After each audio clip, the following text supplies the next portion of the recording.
Cliff, du nævner det her med, at elever, eller visse elever, ikke engang er, hvad kan man sige, i stand til at klæde dem ordentligt på, når de skal ud i en elevplads i Netto for eksempel. Har I som fagforening svigtet der i forhold til at klæde eleverne på? Altså det er noget, vi har en snak med handelsskolerne om, fordi det er dem, der er uddannelsesinstitution.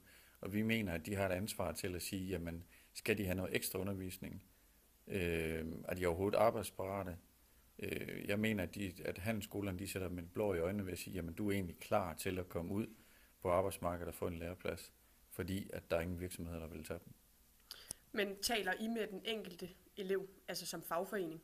Nej, det gør vi ikke. Det gør vi ikke. Vi har ikke muligheden for at tale med dem, fordi vi ved ikke, hvem de er, før vi møder dem i skolepraktikken, og så er det for sent, så er løbet kørt. Hvis I skulle have kigget mere indad, for eksempel efter krisen i 08, hvad skulle I så have gjort bedre som fagforening?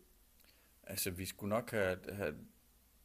skulle nok have lavet nogle bedre aftaler i trepartsforhandlinger, det vil sige både med arbejdsgiveren og politikeren. Vi skulle nok have taget en drøftelse af, jamen, de her 70.000, der nu er blevet fjernet fra og skal tage en elev, jamen, skulle vi have bibeholdt det? Fordi der er nogle virksomheder, som ansætter dem kun på grund af økonomi.